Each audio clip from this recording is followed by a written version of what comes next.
হাতের 3টা আঙ্গুল রাখেন স্যার, দেশ স্বাধীন হইলে ওপেনিংয়ে নামবো।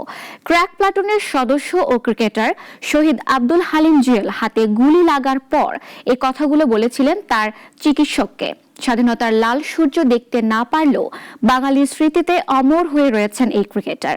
মহান বিজয় দিবসে জুয়েলের মতো লাখো শহীদ আর মুক্তিযোদ্ধাদের বিশেষ প্রদর্শনী ম্যাচে স্মরণ করছে বিসিবি। আমি আর জুয়েল একেবারে একটা বৃন্তে দুটা ছিলাম।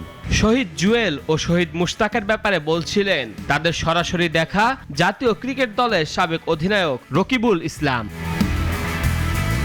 জুয়েল মুশতাকদের মতো লাখো শহীদ আর বীরাঙ্গনা ও মুক্তিযোদ্ধাদের বীরত্বের অর্জন লাল সবুজের পতাকা। ক্রিকেট দুনিয়ায় তাই তো যুক্ত হতে পেরেছে বাংলাদেশের নাম। বিজয় দিবসে শহীদ স্মরণে বিসিবির উদযাপন বিশেষ প্রদর্শনী ম্যাচে।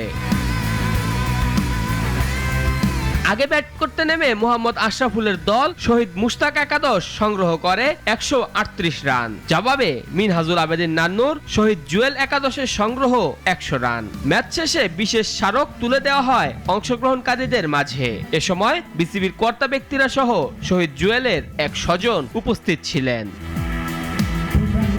ম্যাচ শেষে বিজয় দিবস নিয়ে নিজেদের অনুভবের কথা জানান ম্যাচটিতে অংশ নেয়া সাবেক ক্রিকেটাররা। আমরা ক্রিকেটের মাধ্যমে আমাদের শহীদদেরকে স্মরণ করি প্রত্যেক বছর, এটা একটা বিশাল ব্যাপার আমার কাছে মনে হয়।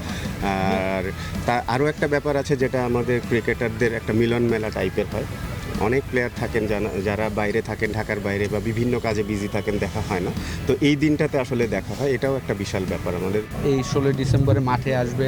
লাস্ট 3-4 দিন ধরে তাদের বলছিলাম যে তোমাদের 16 তারিখ নিয়ে যাব, এবং আমার ছেলে আসার আগে কালকে রাত 12টা পর্যন্ত সে প্র্যাকটিস করছিল যে মাঠে এসে সে ব্যাটিং করবে।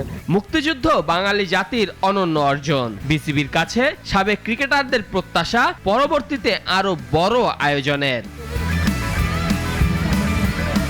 মেহেদী হাসান মুন্না, নাগরিক।